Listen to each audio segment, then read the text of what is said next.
ভাইরা আমার, তরুণ যুবকেরা আমার,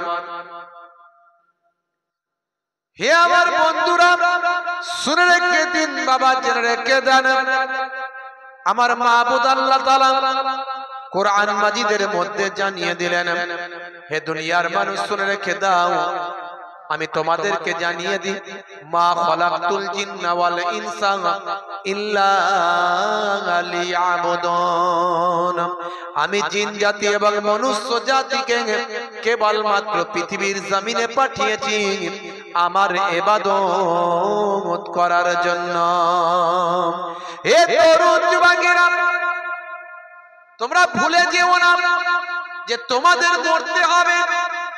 তাই আমার আল্লাহ কোরআন মাজিদে অন্য জায়গায় জানিয়ে দেন, মা খালাকতুল জিন্না ওয়াল ইনসা ইল্লা লিয়াবুদুন।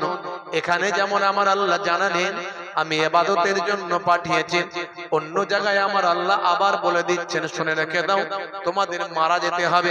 কুল্লু নাফসিন যায়কাতুল মাউত, প্রত্যেক প্রাণী মাত্রই মৃত্যুর আস্বাদ গ্রহণ করবে। জন্ম যার হয়েছে মৃত্যু তাকে ভোগ করতে হবে, অর্থাৎ মৃত্যুর জন্য তোমরা তৈরি হয়ে যাও। মৃত্যু তোমাদের অবশ্যম্ভাবী, মৃত্যু তোমাদের হবে। আর মৃত্যুর সময় যখন হয়ে যাবে, সেই সময়ের একটু এদিক ওদিক তোমাদের করা হবে না। ইজা জা আজালহুম লা ইস্তাখিরুনা সাআতাও ওয়া লা ইস্তাকদিমুন। মৃত্যুর যে সময় নির্ধারণ করা হয়েছে সেই সময়ও চেঞ্জ করা হবে না। আর মৃত্যুর ভয়ে যদি বলো আমি পালায়ন করব, পালিয়ে যাব, পালাতেও কোথাও পারবে না। সব আল্লাহ কোরআনে বলে, আইনামা তাকুনু ইউদরিকুমুল মাউত ওয়ালাউ কুনতুম ফি বুরুজিম মুশাইয়্যাদা। বান্দা মৃত্যুর হাত থেকে যেখানেই পালায়ন করিস না কেন বান্দা, মৃত্যুর হাত থেকে রেহাই পাবি না। মৃত্যুর হাত থেকে পালায়ন করার জন্য যদি কোনো সুদৃঢ় গম্বুজের ভিতর, মজবুত কেল্লার ভিতর, যদি লোহার সিন্ধুকের ভিতরে গিয়ে আত্মগোপন করিস, বান্দা মৃত্যুর হাত থেকে পালায়ন করতে পারবি না। অনেকে মৃত্যুর হাত থেকে বাঁচার জন্য ভেলোর যায়, অনেকে মৃত্যুর হাত থেকে বাঁচার জন্য চেন্নাই যায়, ম্যাড্রাস যায়, বা আমার বড় বড় হসপিটালে যায়, নার্সিং হোমে যায়। আল্লাহ যদি মওত লিখে থাকেন, পৃথিবীর যেখানেই যাক না কেন, মৃত্যুর ফারিস্তা গিয়ে ক্যাক করে তার কাছে পৌঁছে যায়। মৃত্যুর হাত থেকে কেউ পালায়ন করলে পালাতে পারবে না। তা আল্লাহ বললেন, বান্দারে তোদের মওত তো হবে। এই পৃথিবীতে আসার আগে তোরা কোথায় ছিলিস একবারও কি ভেবেছিস? এখন তো ছেলে পেয়েছো, বিবি পেয়েছো, সন্তান পেয়েছো, বাপ পেয়েছো, মা পেয়েছো, আরাম আয়েশ পেয়েছো, কারবার ব্যবসা পেয়েছো, টাকা পয়সা পেয়েছো, গাড়ি বাড়ি বিল্ডিং পেয়েছো, জমি জায়গা পেয়েছো। এই পৃথিবীতে আসার আগে তুমি কোথায় ছিলে? আল্লাহ বলছেন, বান্দারা কাইফা তাকফুরুনা বিল্লাহি ওয়া কুনতুম আমওয়াতান ফাআহিয়াকুম সুম্মা ইউমীতুকুম সুম্মা ইউহয়ীকুম সুম্মা ইলাইহি তুরজাউন। কাইফা তাকফুরুন, তোমরা কেমন করে কুফরি করো, বিল্লাহি আল্লাহর সাথে, আমার আল্লাহকে কেমন করে অবজ্ঞা করো, আল্লাহর সঙ্গে কেমন করে নাফরমানি করো, আল্লাহর নির্দেশের বাইরে কেমন করে চলো, কেমন করে তোমরা নামাজ ছেড়ে দাও, কেমন করে তোমরা রোজা ছেড়ে দাও, কেমন করে আল্লাহর নির্দেশনাকে তোমরা ভুলে যাও।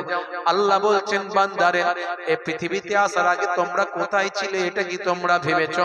তোমরা পৃথিবীতে আসার আগে কোথায় ছিলেন? অকুনতুম আমওয়াতান, আমি আল্লাহ বলি তোমরা ছিলে মৃত। এই পৃথিবীতে আসার আগে তোমরা ছিলে মৃত। কে বলছেন? আল্লাহ নিজে বলছেন, কোরআন মাজিদে বলে দেওয়া হয়েছে, সুম্মা ইউমীতুকুম, আবার তোমাদের মৃত্যু দেয়া হবে। তোমরা ছিলে মৃত, সুম্মা ইউহয়ীকুম, আমি তোমাদের জীবন দিয়েছি। আমরা ছিলাম মৃত, এখন আমরা জীবন পেয়েছি। তাই আল্লাহ বলছেন সুম্মা ইউহয়ীকুম, আমি তোমাদের জীবন দিয়েছি, এই জীবনের পরে আবার কি আসবে? মৃত্যু আসবে না আসবে না? আমার আল্লাহ তাই জানিয়ে দিলেন, সুম্মা ইউমীতুকুম, আবার তোমাদের মওত দেওয়া হবে। তোমরা ছিলে মৃত, আমি তোমাদের জীবন দিয়েছি, আবার তোমাদের মৃত্যু দেওয়া হবে। সুম্মা ইলাইহি তুরজাউন, তোমাদেরকে আমি আল্লাহ আমার কাছে ফিরতে হবে। ওরে বান্দারে, শুনে রেখে দাও, জেনে রেখে দাও, তাহলে আমি আল্লাহর কাছে তোমাদের প্রত্যাবর্তন করতে হবে এবং তোমাদেরকে আমি আল্লাহর কাছে হিসাব দিতে হবে। বন্ধুরা আমার, তরুণ যুবকেরা আমার, মুরব্বিয়ানেরা আমার, আমার আল্লাহ কোরআন মাজিদে সব বলে দিয়েছেন। এই জন্য কোরআন মাজিদ পড়তে লাগবে। কোরআন মাজিদ পড়লে আমি আপনি আস্তে আস্তে সব বুঝতে পারবো, আমার আপনার চোখ খুলে যাবে, জীবন ধন্য হয়ে যাবে। আপনি যদি কোরআন মাজিদ পড়েন, আপনার জীবন ধন্য হয়ে যাবে, আপনার চোখ খুলে যাবে। আমার আল্লাহ সব কোরআন মাজিদে জানিয়ে দিয়েছেন। ভাইরা আমার, আমার আল্লাহ কোরআন মাজিদে সূরা গাশিয়ায় 26 নম্বর আয়াতে বলছেন, সুম্মা ইন্না আলাইনা হিসাবাহুম, অতঃপর আমারই উপর তাদের হিসাব নিকাশ গ্রহণ করা হবে, অর্থাৎ আমার কাছে এসে তোমাদেরকে হিসাব দিতে হবে। আমার আল্লাহ সূরা গাশিয়ার মধ্যে জানিয়ে দিয়েছেন, আফালা ইয়ানজুরুনা ইলাল ইবলি কাইফা খুলিকাত, আল্লাহ বলছেন, হ্যাঁ, ওয়া ইলাস সামাই কাইফা রুফিআত ওয়া ইলাল জিবালি কাইফা নুসিবাত ওয়া ইলাল আরদি কাইফা সুতিহাত ফাযাক্কির। আমার আল্লাহ বলেন, ফাযাক্কির ইন্নামা আনতা মুযাক্কির লাস্তা আলাইহিম বিমুসাইতির ইল্লা মান তাওয়াল্লা ওয়া কাফার ফায়ুআযিবুহুল্লাহুল আযাবাল আকবার ইন্না ইলাইনা ইয়াবাহুম সুম্মা ইন্না আলাইনা হিসাবাহুম, সুম্মা ইন্না আলাইনা হিসাবাহুম। আমার আল্লাহ বলছেন, আল্লাহ রব্বুল আলামিন অতঃপর জানিয়ে দিলেন, হে দুনিয়ার মানুষ, শুনে রেখে দাও, আমার উপর আমার কাছে হিসাব নিকাশ তোমাদেরকে দিতে হবে, তোমাদেরকে হিসাব দিতে হবে আমার নিকট এসে। পৃথিবীতে তোমরা কি করেছো, তোমরা কি কাজ করেছো, পৃথিবীতে হিসাব দাও। সূরা গাশিয়ার মধ্যে আমার আল্লাহ জানিয়ে দিয়েছেন 26 নম্বর আয়াত, তোমরা পৃথিবীতে আমি তোমাদেরকে সব দিয়েছিলাম, কারবার দিয়েছিলাম, ব্যবসা দিয়েছিলাম, সন্তান দিয়েছিলাম, বিবি দিয়েছিলাম, ছেলে মেয়ে দিয়েছিলাম, কারবার দিয়েছিলাম। তোমরা কি করেছো? শুধু হই হই করেছো, ফুর্তি করেছো, ফুর্তি করেছো, আরামায়েশ করেছো, ব্যবসা করেছো, ইনকাম করেছো, খেয়েছো, পড়েছো, বিল্ডিং হাঁকিয়েছো, গাড়ি বাড়ি নিয়ে মত্ত থেকেছো, জমি জায়গা মাল মাতা নিয়ে মত্ত থেকেছো। না না, আমার আল্লাহ থ্রেট দিচ্ছেন, থ্রেট দিয়ে বলছেন, কি বলছেন? হে তরুণ যুবকেরা, হে আমার বন্ধুরা, হে আমার মুরব্বিয়ানেরা, শুনে রেখে দিন বাবা, জেনে রেখে দিন বাবা, আল্লাহর কোরআন জানিয়ে দিচ্ছেন, ইয়া আইয়ুহাল্লাযীনা আমানু লা তুলহিকুম আমওয়ালুকুম ওয়ালা আওলাদুকুম আন যিকরিল্লাহ ওয়া মান ইয়াফআল যালিকা ফাউলাইকা হুমুল খাসিরুন। ইয়া আইয়ুহাল্লাযীনা আমানু, হে বিশ্বাসী বান্দারা, হে বিশ্বাসী বান্দারা, অর্থাৎ হে ঈমানদার বান্দারা। ভাই আমার, দোস্ত আমার, আমার আল্লাহ বললেন, ভাই আমার, দোস্ত আমার, হে ঈমানদার বিশ্বাসী বান্দারা, শুনে রেখে দাও, লা তুলহিকুম আমওয়ালুকুম, তোমাদের মাল মাতা তোমাদেরকে যেন ভুলিয়ে না দেয়, ওয়ালা আওলাদুকুম, এবং তোমাদের সন্তান সন্ততি আওলাদ যেন তোমাদেরকে ভুলিয়ে না দেয়। লা তুলহিকুম আমওয়ালুকুম ওয়ালা আওলাদুকুম আন যিকরিল্লাহ, মানে আল্লাহর জিকির হইতে, আন মানে হইতে, যিকরিল্লাহ মানে আল্লাহর জিকির, আল্লাহর স্মরণ, আল্লাহর ইবাদত, আল্লাহর ইবাদত, নামাজ, তেলাওয়াত, জিকির, আল্লাহর জিকির থেকে যেন তোমাদের মাল, তোমাদের সম্পদ, তোমাদের সন্তান সন্ততি, তোমাদের সন্তান সন্ততির কারণে, তোমাদের মালমাতার কারণে যেন তোমরা আল্লাহ আমার স্মরণ ভুলে না যাও।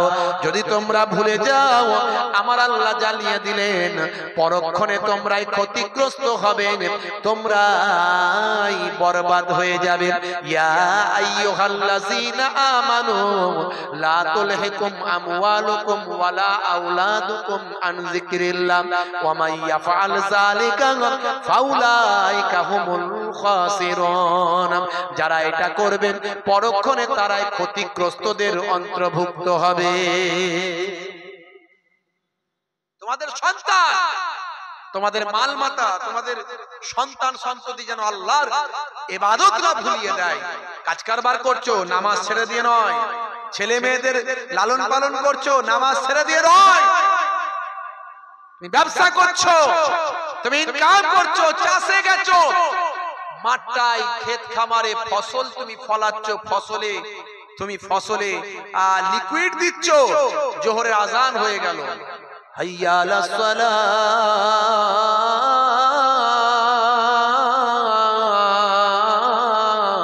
আজান হচ্ছে, তার মানে কি এসো নামাজের দিকে, এসো নামাজের দিকে এসো। আপনি কাজ করছেন, ফসল ফলাচ্ছেন, ফসলটাই আপনি ভাই আমার মেডিসিন দিচ্ছেন, মুয়াজ্জিন আজান দিচ্ছে, এসো নামাজের দিকে এসো। আপনার মসজিদ অনেক দূরে, নামাজ পড়তে মসজিদে যেতে সমস্যা, আপনি কাঁধের রুমালটা বিছিয়ে দিয়ে ওখানে আলেতে জমিতেই আপনি পশ্চিম দিকে মুখ করে নামাজটা শুরু করে দেন, তাহলে কি হবে আমার আল্লাহ জানিয়ে দিয়েছে।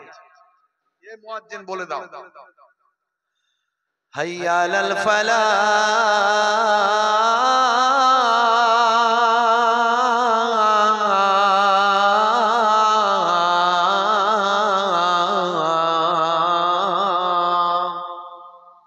যদি তুমি নামাজে দাঁড়িয়ে যাও আমি আল্লাহ বলছি তোমার কামিয়াবি দান করে দেব। তুমি যে ফসলে আজকে মেডিসিন দিচ্ছ ফসলটাকে ফলানোর জন্য, এই ফলানোর দায়িত্বটা আমি আল্লাহ গ্রহণ করে নেব। হে তরুণ যুবকেরা, আমি আপনি কোনো কিছু চিন্তা করি, কিন্তু সেই চিন্তাটাকে সাকসেসফুল করার মালিক হলেন আল্লাহ। তাই ভাগ্যে ভালো মন্দ যা কিছু হয় সব আল্লাহর কাছ থেকে হয়। এর জন্য আপনাকে দোয়াটা চাইতে হবে, আল্লাহর কাছে বলতে হবে আল্লাহ আমার ভাগ্যকে তুমি খারাপ করো না, ভালো করে দাও। তবে মনে রাখবেন কিছু কিছু সময় ইমানদারদের ভাগ্য আল্লাহ খারাপ করে, ওটা খারাপ নয়, আসলে ওটা পরীক্ষা করার জন্য আমার আল্লাহ করেন। নমরুদের আগুনের মধ্যে ইব্রাহিম নবীকে ফেলেছিলেন, আপনি কি বলবেন ইব্রাহিম নবীর ভাগ্য খারাপ ছিল? না না না। আবু জাহিল আমার নবীকে কষ্ট দিয়েছিল, অত্যাচার করেছিল, আপনি কি বলবেন নবীর ভাগ্য খারাপ ছিল? না না। হে তরুণ যুবকেরা, মাঝে মধ্যে আমার আল্লাহ নবী আলাইহিমুস সালাতু ওয়াস সালামদের পরীক্ষা নিয়েছেন। হয় আমার তরুণ যুবকেরা, আমার আইয়ুব আলাইহিস সালাতু ওয়াস সালামের সারা শরীরে আল্লাহ অসুখ দিয়েছিলেন, রোগ দিয়েছিলেন, সারা শরীরে পোকা হয়ে গিয়েছিল। তারপরেও যারা আল্লাহর নেক বান্দা হয় তারা আল্লাহর উপর অসন্তুষ্ট কখনো হন না। ইমানদার বান্দাকে আল্লাহ মাঝে মাঝে পরীক্ষা করার জন্য তাকে কিছু বিপদ আপদ দেন। আর যারা বেঈমান, যারা দিন ধর্ম পালন করে না, আল্লাহকে মানে না, তাদের উপর আল্লাহ মাঝে মাঝে গজব দিয়ে তাদেরকে শাস্তি দেন। এখনো ফিরে আয়, এখনো ফিরে আয়। তবে আল্লাহ কি খাওয়াবেন না? আল্লাহ সবাইকে খাওয়াবেন, রুজি আল্লাহ সবাইকে দেবেন। কিন্তু আমাকে আপনাকে আল্লাহ ইহসাস দিচ্ছেন, এত কিছু আমার নিয়ামত ভোগ করছিস, আমাকে কবার ডেকেছিস। হাওয়া দিয়েছেন আল্লাহ, পানি দিয়েছেন আল্লাহ, শস্য শ্যামলা ফলমূল দিয়েছেন আল্লাহ, আপনার রুজি রুটির মালিক আল্লাহ করেছেন আপনাকে। আপনি ফসলটা ফলাচ্ছেন, ফসলটা সাকসেসফুল করার মালিক আল্লাহ, ফসলটা দেনেওয়ালার মালিক আল্লাহ। হে তরুণ যুবকেরা, হে আমার বন্ধুরা, শুনে রেখে দিন বাবা, জেনে রেখে দিন বাবা, এই জন্য আমাকে সর্ববিষয় আল্লাহর নির্দেশনাকে মানতে হবে, আল্লাহর হুকুমকে মানতে হবে। আমার আল্লাহ কোরআন মাজিদে জানিয়ে দিয়েছেন, হে দুনিয়ার মানুষ শুনে রেখে দাও, তোমাদেরকে আমি আল্লাহ আমার ইবাদতের জন্য সৃষ্টি করেছি। মা খালাকতুল জিন্না ওয়াল ইনসা ইল্লা লিয়াবুদুন। আমি জিন জাতি এবং মনুষ্য জাতিকে আমার ইবাদত ছাড়া অন্য কোনো উদ্দেশ্যে আমি আল্লাহ সৃষ্টি করি না। তবে ইবাদতটা কেমন করবেন? ইবাদতটা তেমন করবেন যেমন আল্লাহর ওলি বান্দারা করতে বলেছে। এখন সমাজে অনেক মোল্লা মৌলবী, অনেক বক্তা, অনেক আলেম বলছে এইভাবে করো, বলছো এইভাবে করো। এতদিন ধরে আপনি নাভির নিচে হাত বেঁধে নামাজ পড়েছেন, এখন বলছে না না এটা বুকে বেঁধে দাও। বলছে না? বলছে না? কত রকমের তাহলে ইবাদত করার নিয়ম বেরিয়ে গেছে এখন। আগে এগুলো শোনেননি। এইসব ব্যাপারগুলো আলেম ওলামারা বোঝে, সাধারণ মানুষ তো বোঝে না। এখন যে যেটা বলবে হারাম, নাজায়েজ, বিদআত বললি আমি আপনি চমকে যাই। এই জন্য বাবা ওলি আউলিয়ারা যেমন ভাবে ইবাদত দেখিয়ে দিয়ে গেছে তেমন করো। তোমার যদি বিশ্বাস হয় যে মুজাদ্দিদুজ জামান ঠিক, তাহলে তিনি যেমন দেখিয়ে গেছেন তেমনটা ঠিক। যদি তোমার বিশ্বাস হয় যে আল্লামা বসিরহাট হুজুর ঠিক, তাহলে তিনি যেমন দেখিয়ে দিয়ে গেছেন তেমনটা ঠিক। বেশি ঝামেলায় যাওয়ার দরকার নাই। আর যদি বলো ঝামেলায় আমি একটু ঢুকতে চাই, তাহলে 17 বছর আগে মাদ্রাসায় পড়ে এসো, তারপরে ঢুকবে। কেন হাতটা রাফা দাইন করা হয়? যারা করেন কেন করেন, কোথা থেকে এলো? আর আমরা যারা রাফা দাইন করি না কেন করি না, সেই কোথা থেকে এলো সেটাও আপনি পাবেন 17 বছর পড়াশোনা করলে।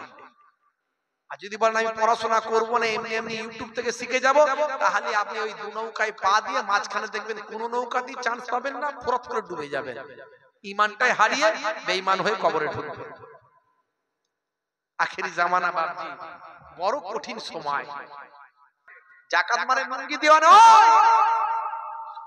এই যে রমজান মাস আসবে, ঈদের সময় আসবে, দেখবেন কত শুধু লুঙ্গি আর আপনার এই সব দেওয়া চলবে। বুঝতে পারছেন? এটা যাকাত দেওয়া নয়। যাকাত যদি দিতে হয় আপনি এমনি দান করুন। পাড়ায় 10টা গরিব মানুষ আছে, লুঙ্গি দিন, এটা দিন, ওটা দিন, শাড়ি দিন, ঠিক আছে, যাকাত হিসাবে নয়, এমনি দিচ্ছে। কিন্তু যাকাত যদি দিতে হয়, যাকাতটা যাকাতের মতো দিন। ওয়াল হজ, হজ করার কথা বলা হয়েছে। এগুলো হলো মৌলিক বিষয়। হে তরুণ যুবকেরা, হে আমার বন্ধুরা, শুনে রেখে দিন বাবা, জেনে রেখে দিন বাবা, যদি আপনার আওকাত থাকে, আপনি যদি যাকাত দেনেওয়ালা মানুষ হয়ে থাকেন, অর্থাৎ আপনি সাহেবে নিসাব যদি হয়ে থাকেন, আপনি যদি একজন সম্পূর্ণ বা আমার টাকা পয়সার দিক থেকে একজন সম্পদশালী অর্থাৎ সম্পূর্ণ ব্যক্তি হয়ে থাকেন, মনে রাখবেন জীবনে একবার হজ করা আপনার জন্য আমার আল্লাহ ফরজ করে দিয়েছে। যেমন নামাজ পড়া ফরজ, যেমন রোজা রাখা ফরজ, তেমন যাকাত দেওয়া আপনার জন্য ফরজ, তেমন হজ করাও আপনার জন্য ফরজ। এ তরুণ যুবকেরা, বেশিরভাগ দেখতে পাওয়া যায় মানুষ বুড়ো হয়ে গেলে হজে যায়। মরার আগে একবার হজটা করে এসে মরি, মরতে তো সে হবে, একবার হজ করি মরি। বুঝতে পারছেন? বুড়ো বয়সে যেই সময় গিয়ে তওয়াফ করার ক্ষমতা নাই, গাড়ি খুঁজতে, সেখানে গাড়ি খুঁজছে, গাড়ি করে তওয়াফ করতে। তো ভাই আমার সাফা মারওয়া সাই করার ক্ষমতা নাই, সেখানে গাড়ি খুঁজছে, গাড়ি করে নিয়ে যাবে, ঠেলে ঠেলে নিয়ে যাবে। তো তোমার সাফা মারওয়া সাই হলো না গাড়ি হলো? কারো হলো তো গাড়ি সাফা মারওয়া সাই, তুমি তো বসে রইলে। কথা ঠিক না? হজটা করতে হবে ইয়ং বয়সে। হে তরুণ যুবকেরা, হজটা আপনাকে ইয়ং বয়সে করতে হবে, যুবক বয়সে করতে হবে। তবে হজের ঠিকঠাক নিয়ম কানুন আরকান গুলো, রুকন গুলো আপনি পালন করতে পারবেন। হে তরুণ যুবকেরা, আপনি গারে হেরা গিয়ে ঘুরে আসতে পারবেন, যেখানে কোরআন মাজিদ নাজিল হয়েছিল জায়গাটা আপনি দেখে আসতে পারবেন। আল্লাহর কালামুল্লাহ পাক যেখানে নাজিল হয়েছিল, আমার আপনার নবী আখিরি জামানার পয়গম্বর যে গুহাতে বসে বসে আল্লাহর ইবাদতে মশগুল ছিলেন। বন্ধুরা আমার, তরুণ যুবকেরা আমার, তাহলে আপনাকে হজ আপনাকে জীবনে একবার করতে হবে। অসাওমা রমজান এবং রমজান মাসের রোজা রাখতে হবে। রমজান মাসের রোজা রাখা আপনার জন্য ফরজ। আমার আল্লাহ কোরআন মাজিদের মধ্যে জানিয়ে দেন, ইয়া আইয়ুহাল্লাযীনা আমানু কুতিবা আলাইকুমুস সিয়াম কামা কুতিবা আলাল্লাযীনা মিন ক্বাবলিকুম লাআল্লাকুম তাত্তাকুন। হে বিশ্বাসী বান্দারা, তোমাদের উপর রমজানের রোজা ফরজ করা হলো, যেমন তোমাদের পূর্ববর্তীদের উপরেও আমি আল্লাহ রোজা ফরজ করেছিলাম। বন্ধুরা আমার, তরুণ যুবকেরা, পিয়ানেরা আমার, এই পাঁচটা হলো মূল জিনিস। এই পাঁচটা কি? বুনিয়াল ইসলামু আলা খামস, ইসলামের ভিত্তি হলো পাঁচটা। এরপরে যেগুলো আছে, হাতটা এখানে বাঁধবেন না এখানে বাঁধবেন, মিলাদুন নবী দাঁড়িয়ে করবেন না বসে, কিয়াম শরীফ দাঁড়িয়ে করবেন না বসে করবেন, এগুলো সব ছোট ছোট মাসালা জিনিস। এগুলো হচ্ছে লেজুর, মূল জিনিসের লেজুর। এগুলো নিয়ে ইখতিলাফ থাকতে পারে, কিন্তু নামাজ সবাইকে পড়তে হবে। কেউ বলেছে নামাজ পড়া চলবে না, কেউ বলেছে রোজা রাখা চলবে না। কোনদিন শুনেছেন কোন মাওলানা বলেছে রোজা রাখা লাগবে না? হজ করা চলবে না কোনদিন কেউ মাওলানা বলেছে? কোন বক্তা বলেছে? বলেন। এখন ছোট ছোট যে মাসলাগুলো নিয়ে ইখতিলাফ, এই মাসলাগুলো আমরা কার মানবো? কেউ বলছে হাতটা প্রত্যেকবারই ঝাড়তে হবে, শুধু বলছে না প্রত্যেকবারই ঝাড়তে। এটাকে বলে রাফা দাইন। রাফা দাইন অর্থাৎ রাফা মানে হচ্ছে উঠানো, আর ইয়াদাইন ভাই আমার, ইয়াদুন মানে হচ্ছে হাত। এখানে তাসনিয়া ব্যবহার করলে দ্বিবচন হয়, মানে দুটো হাত, এই দুটো হাত ওঠানো। বুঝতে পারছেন? ইমামে আজম আবু হানিফা রাহমাতুল্লাহ আলাইহি বলেন, আমরা রাফা দাইন একবার করি। এই আমরা তুলছি না কান পর্যন্ত, এই কানের লতি পর্যন্ত তুলছি তো, আল্লাহু আকবার। আর অনেকে বারবার তোলে। তো ইমামে আজম আবু হানিফাও যে মাসালাটা নিয়েছেন, ইমামে আজম আবু হানিফা ইনি সাহাবাদের কাছাকাছি মানুষ। ইনি কে? ইনি হলেন সাহাবাদের কাছাকাছি মানুষ। 5 জন সাহাবাকে চামড়ার চোখে দেখেছেন, জোরে বলুন সুবহানাল্লাহ। তাহলে ইনি সাহাবাদের যে কাজটা করতে দেখেছেন, তিনি সেখান থেকে গ্রহণ করেছেন। আর অন্য কেউ তিনি আবার অন্য কারো কাছ থেকে নিয়েছেন। এই জন্য আমরা 4 ইমামই সঠিক বলি, কোন ইমাম ভুল বলি না। কারণ সাহাবাদের মধ্যেও এই মাযহাবটা ছিল। কেউ আব্দুল্লাহ ইবনে মাসউদ রাদিয়াল্লাহু তাআলা আনহুর মাযহাব মেনে চলতেন, কেউ আব্দুল্লাহ ইবনে ওমর রাদিয়াল্লাহু তাআলা আনহুর মাযহাব মেনে চলতেন, মানে ইবনে ওমর কি করেছেন সেটা মেনে চলতেন। কেউ ইবনে মাসউদ কি করেছেন সেটা মেনে চলতেন।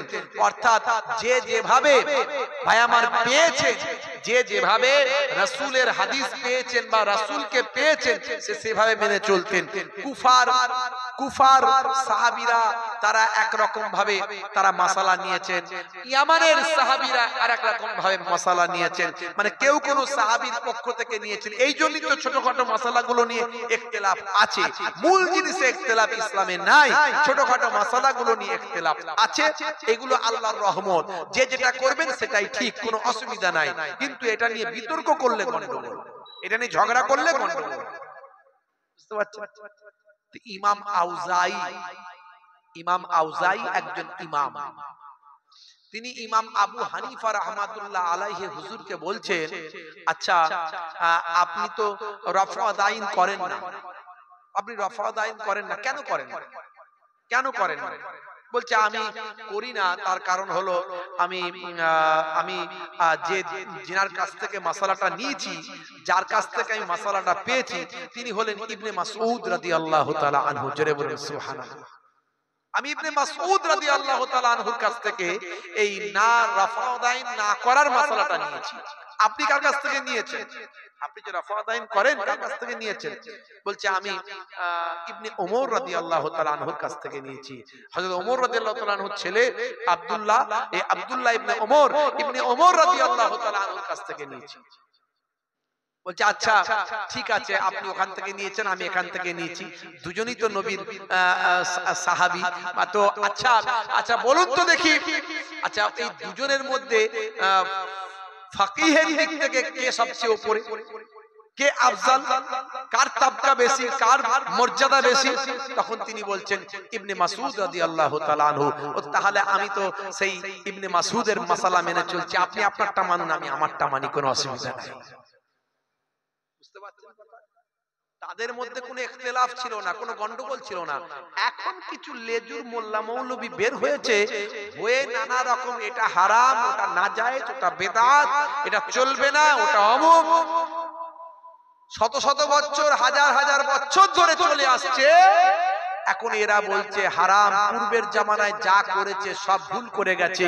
রাসূলের হাদিসের মধ্যে এসেছে এমন একটা সময় আসবে যে সময় পূর্বের জামানার ওলি আউলিয়াদের বিরুদ্ধে সমালোচনা করা হবে, তাদের বিরুদ্ধে নিন্দা মন্দ করা হবে। মনে রাখবে এটা কিন্তু কিয়ামতের আলামতের মধ্যে একটা আলামত, আরে ছোট্ট আলামত। আজকে বলুন তো দেখি কিছু মোল্লা মৌলবী বেরিয়ে পূর্বের জামানার ওলি আউলিয়াদের বিরুদ্ধে বিষোদ্গার করছে কি করে? খুব মুশকিল। ভাইরা আমার, মাদ্রাসায় না পড়াশোনা করে 17 বছর না পড়ে এমন এমন মন্তব্য করছে। কে আগে আপনার কি বলে ওই মোবাইল রিপেয়ারিং করতো, সে এখন শায়েখ হয়ে গেছে, সে এক ফতোয়া দিয়ে দিয়ে সমাজকে শেষ করে ফেলছে।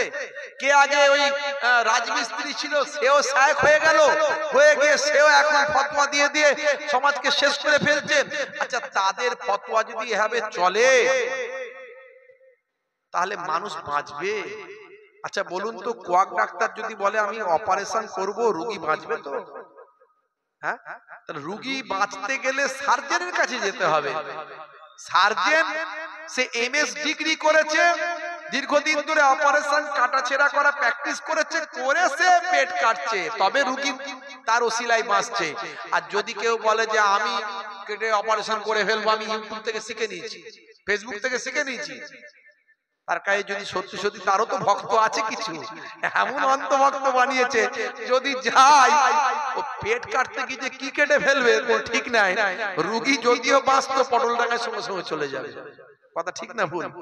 এখন যা অবস্থা পড়েছে, এই যে একজন সার্জনকে আপনাদের দেখাচ্ছি, শুধু ঘন ঘন অপারেশন করছে, শুধু ঘন ঘন অপারেশন করছে, তার অপারেশনে মাথা খারাপ, পাবলিকের মাথা খারাপ, এমন অপারেশন চলছে চিন্তা করতে পারবেন না। এই যে এতদিন ফুরফুরা শরীফের বিরুদ্ধে ঘন ঘন বাজে বাজে মন্তব্য ওই কজন করছিল না, ওই তাদের মধ্যে থেকে একজন সার্জনের শোনাচ্ছি, আমি নাম ফাম বলছি নি, বিরাট বড় সার্জন। এই দেখুন কি বলছে, শুনুন। ভাইরা আমার, সমাজে অনেক লোক নাম রেখেছে না, আব্দুর রশিদ আছে না, নাম আছে না আব্দুর রশিদ, এই নাম রাখা হারাম। আব্দুর রশিদ নাম রাখা হারাম, চলবে না, একদম নাই। গোলাম মাবুদ নাম আছে না, আছে, নাম রাখা হারাম, চলবে না। জাহাঙ্গীর নাম আছে, চলবে না। শাহজাহান নাম আছে, চলবে না। ইয়াসিন চলবে না, এসব নাম রাখা চলবে না। যে নামের অর্থ হয় না সে নাম রাখা ইসলামে নাজায়েজ, চলবে না। আল্লাহর নামের আগে আব্দু শব্দ লাগানো যাবে। আল্লাহর নাম রশিদ, আল্লাহর নাম আছে নাকি? আল্লাহর নাম রশিদ নাই। এই নামগুলো খুব সাবধান। তাহলে আব্দুর রশিদ নাম রাখা যাবে না, হারাম। আল্লাহর 99টা যে সিফাতি নাম আছে, কোরআন শরীফ খুলবেন দেখবেন আর রশিদ নাম আছে, আছে না নাই?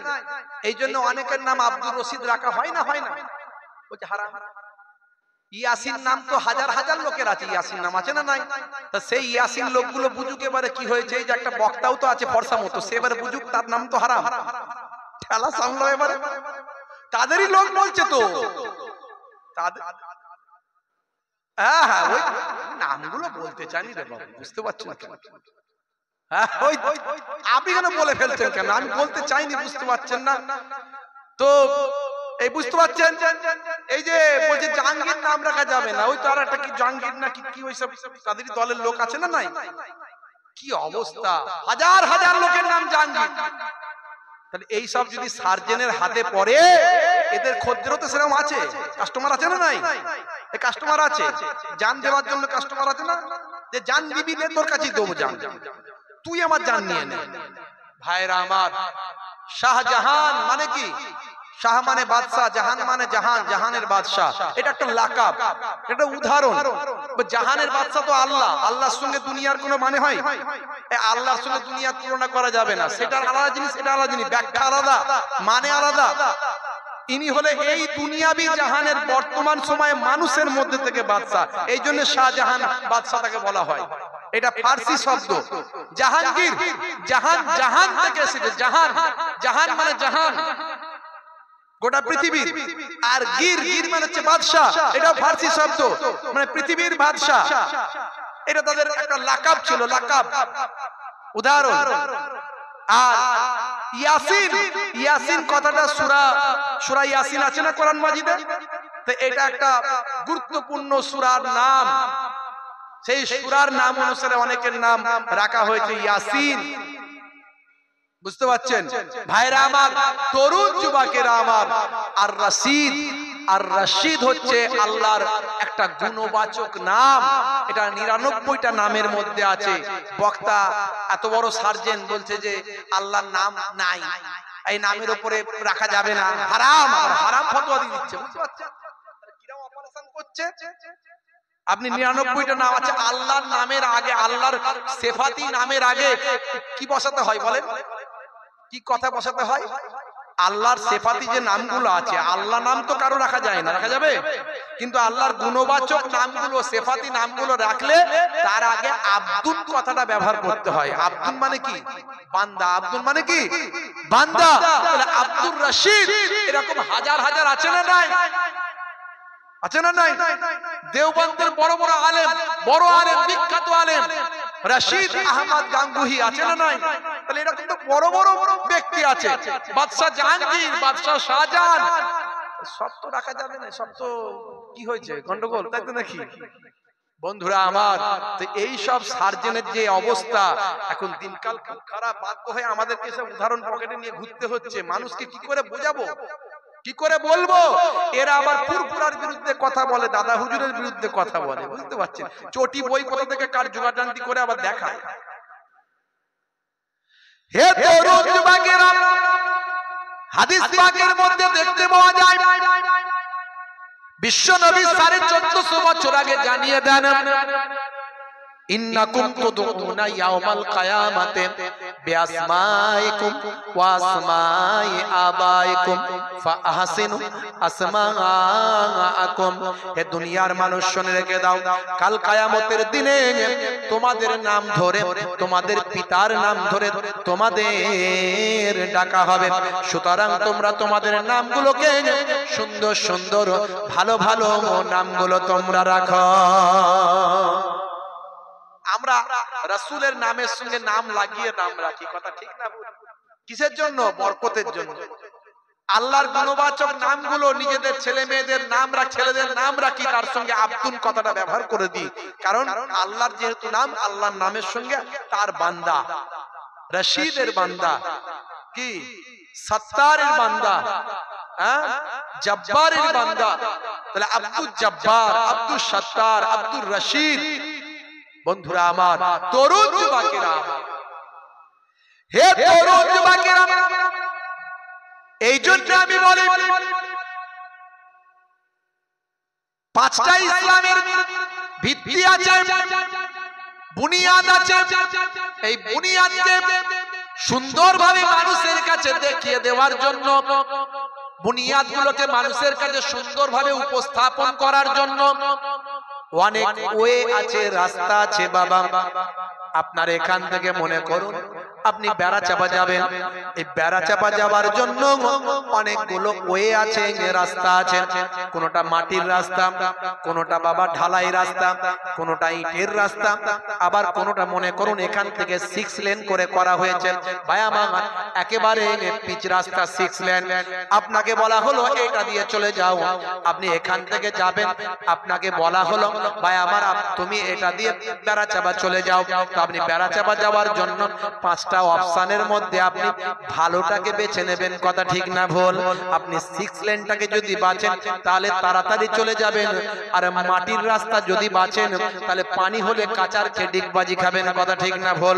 হে তরুণ যুবকেরা, তাই পাঁচটা বুনিয়াদকে সামনে রেখে ঠিকানা হলো আপনার জান্নাত।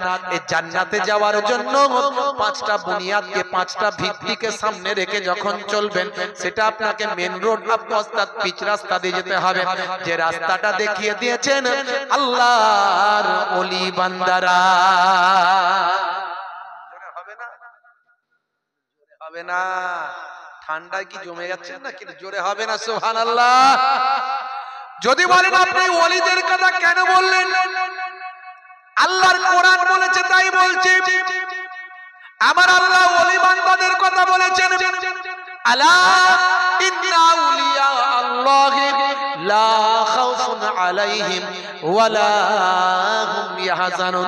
যারা আমার প্রকৃত ওলি বান্দা হয়, যারা আমার প্রকৃত মাহবুব বান্দা হয়, আমি আল্লাহ বলি লা খাউফুন আলাইহিম, তাদের কোনো খৌফ নাই, ডর নাই, ওয়ালা হুম ইয়াহজানুন, আমি আল্লাহ বলি তাদের কোনো চিন্তা নাই। জোরে হবে না, আর জোরে হবে না।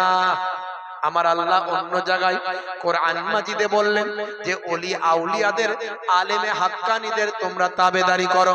এখানে বাবা শুনে রেখে দেন, আমার আল্লাহ কোরআন মাজিদে এই আয়াতে বলছেন আতিউল্লাহ ওয়া আতিউর রাসূল ওয়া উলিল আমরি মিনকুম, তোমরা আমি আল্লাহ আমার ইতাআত করো, অর্থাৎ আমার নির্দেশনা মানো, ওয়া আতিউর রাসূল, এবং অর্থাৎ এবং রাসূলের ইতাআত করো, রাসূলের নির্দেশনা মানো। তারপরে ওয়া আবার একই রকম ভাবে ওয়ায়ে আতেফা করলেন, ওয়াও দিয়ে, এবং বললেন ভাই আমার দোস্ত আমার, আবার সুন্দরভাবে বললেন ওয়া উলিল আমরি মিনকুম, তোমাদের মধ্যে থেকে, কুম মানে তোমাদের মধ্যে থেকে, কাকুমা কুম বহুবচন, তোমাদের মধ্যে থেকে ভাই আমার যারা উলিল আম, উলিল আমরের ব্যাখ্যায় বড় বড় মুফাসসিররা তারা বলেছেন, বড় বড় আল্লাহর নেক বান্দা পণ্ডিতেরা বলেছেন ওয়া উলিল ইলমি ওয়াল ফিকহ, যারা সেই জামানার মধ্যে সবচেয়ে বড় আলেম এবং ফিকহের অধিবাসী, অর্থাৎ ফিকহ মাসলা মাসাইলে দক্ষ যারা বড় আলেম যারা, তারাই হলেন উলিল আম। হে তরুণ যুবকেরা, আমার আল্লাহর নির্দেশ হলো এই জামানার সবচেয়ে বড় আল্লাহর আলেমে হাক্কানি উলিল আমরের গোলামি করো। আমরা সেই জামানায় বর্তমান সিচুয়েশনে ফুরফুরার পীর হযরতে পীর আবু বকর সিদ্দিক রাহমাতুল্লাহ আলাইহি, আপনার দাদা হুজুর আমার পন্নানা জান হুজুর পীর আবু বকর সিদ্দিক রাহমাতুল্লাহ আলাইহি, হুজুরকে সেই জামানার হাজার হাজার আলেমে হাক্কানিরা উলিল আমর বলে ফতোয়া দিয়েছিলেন। জোরে হবে না।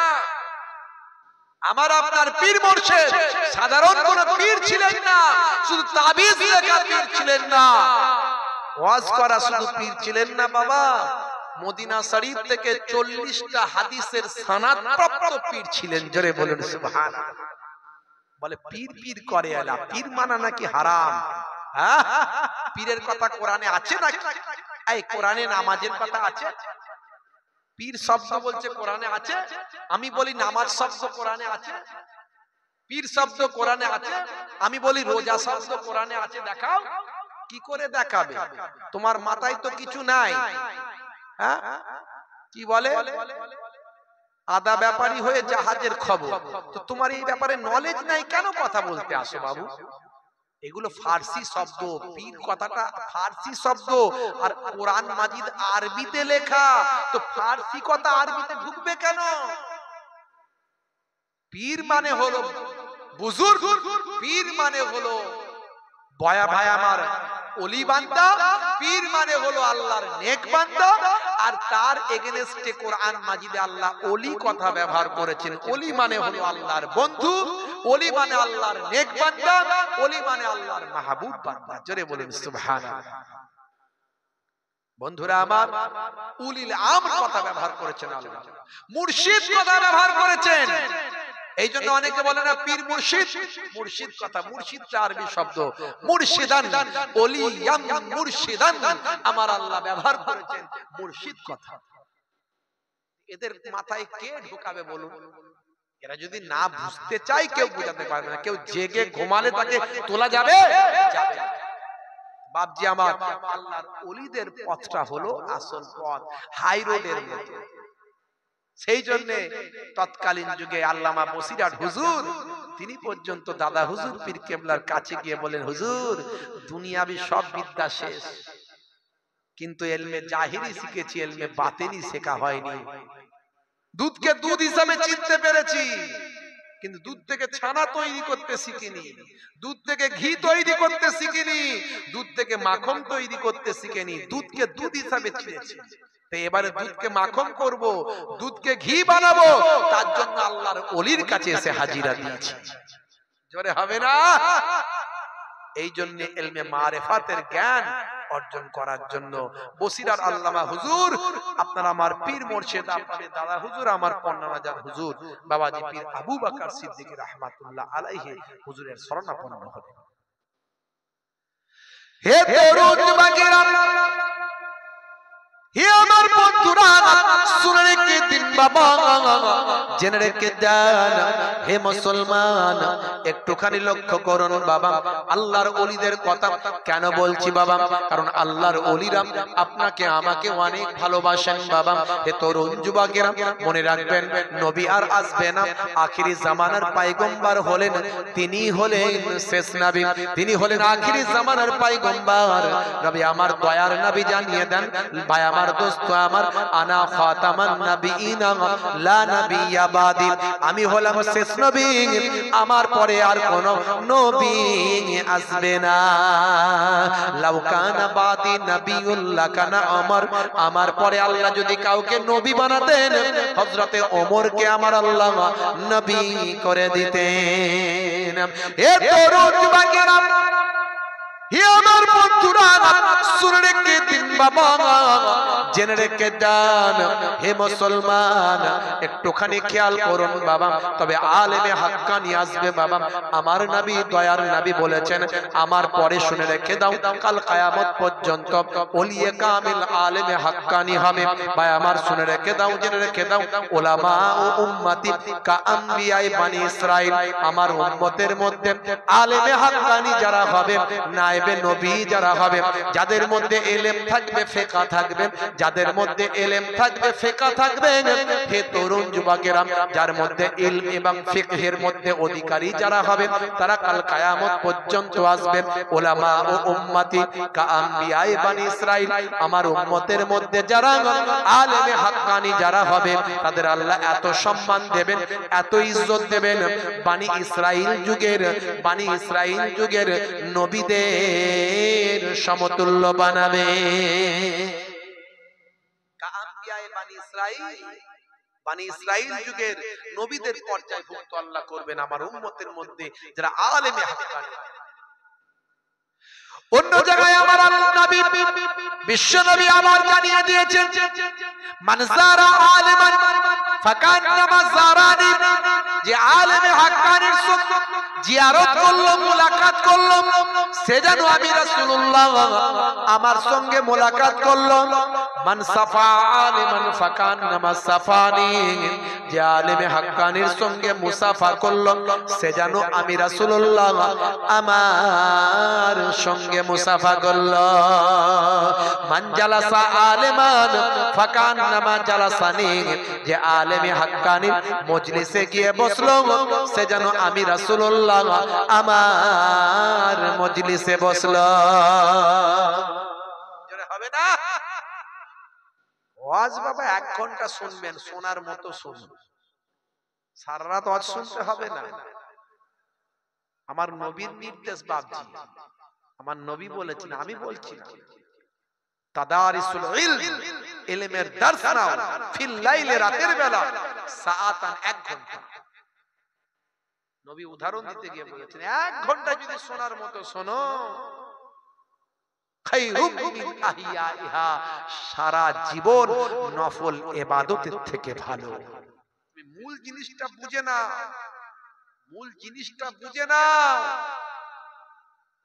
বন্ধুরা আমার, তরুণ যুবকেরা আমার।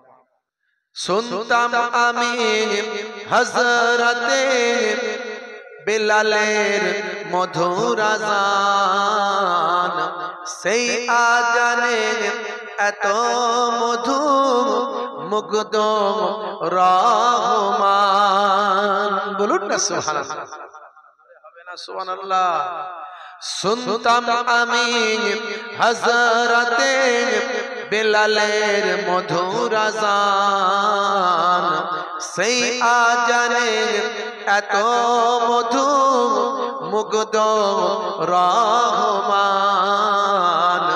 দয়াল নবীর পিছে নামাজ পড়লে কেমন হতো, দয়াল নবীর পিছে নামাজ পড়লে কেমন হতো। দু নয়নে রসূল পাক দেখলে কেমন হতো,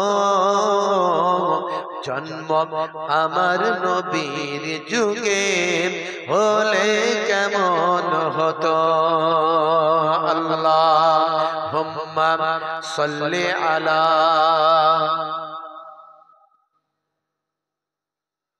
ওয়া আলা আলি সাইয়্যিদিনা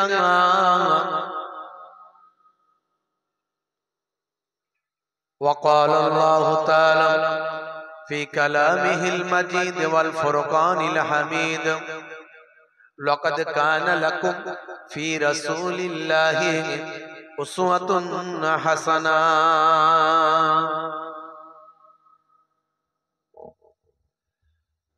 وقال الله تعالى أيضا في كتابه مخبرا ما خلقت الجن والإنس إلا ليعبدون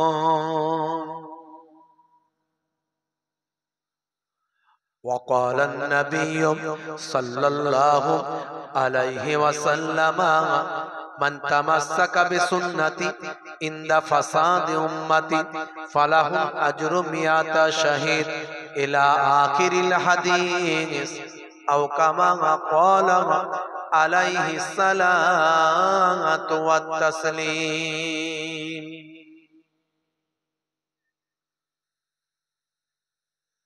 وقال النبي صلى الله عليه وسلم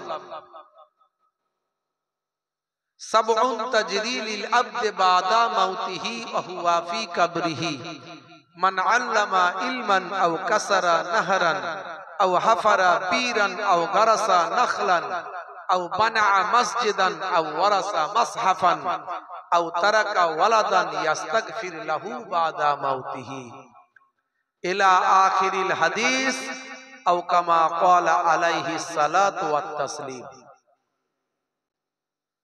শ্রদ্ধেয় সম্মানীয় আজকের সভার সভাপতি, সামনে উপবিষ্ট দিন দরদি ইসলাম দরদি আমার ভাইরা, পিতৃতুল্য বাপজিরা আছেন, তরুণ যুবক বন্ধুরা আছেন, পর্দার আড়ালে আছেন আমার জননী মায়েরা বোনেরা,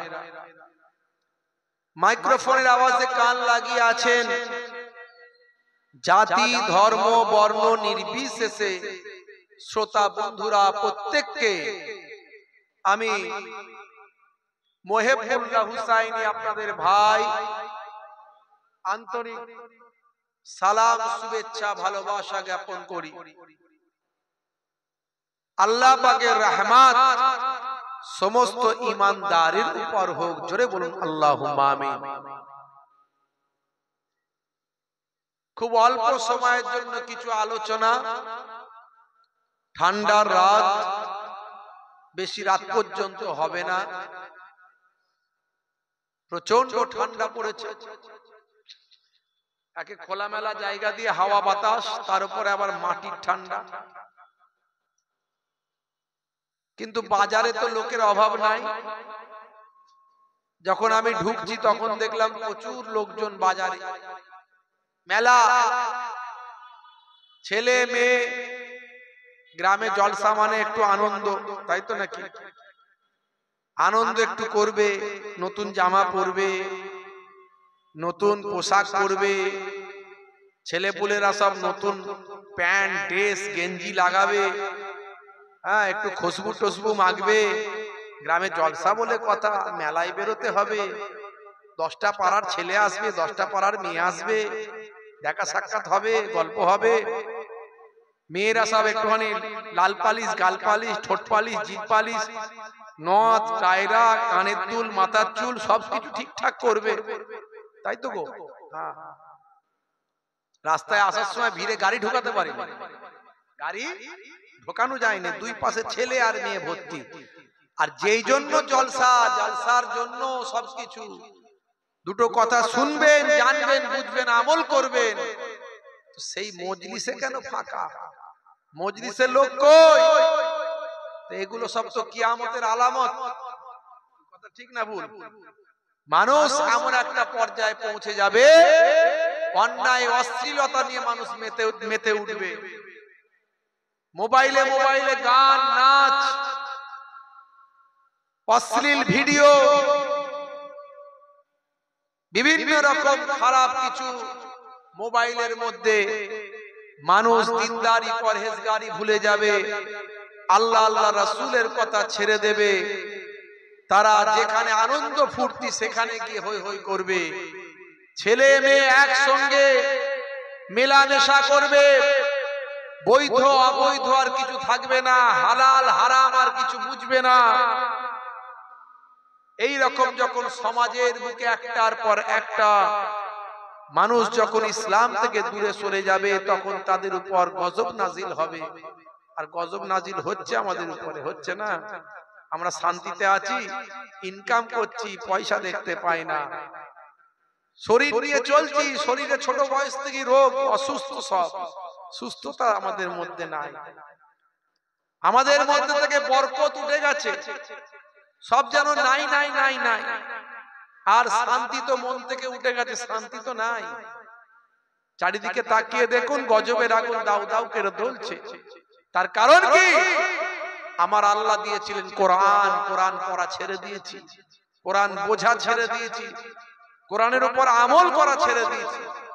আমার আল্লাহ দিয়েছিলেন আমার আপনার রাসূলকে, পৃথিবীর শ্রেষ্ঠ মহামানবকে আমাদের কাছে পাঠিয়েছিলেন, রাহমাতুল লিল আলামিন করে পাঠিয়েছিলেন। সেই নবীর জীবন জিন্দেগি, সেই নবীর চরিত্র, সেই নবীর সুন্নাত আমরা ভুলে গেছি, নবীর কথা নির্দেশকে আমরা ছেড়ে দিয়েছি। ভাইরা আমার, আজকের এই পাক মাহফিলে এসে বসুন এবং শুনুন যে আমার নবী কি বলেছেন, আল্লাহর কোরআন কি বলেছেন, সেই মতো আমল করুন যদি বাঁচতে চান।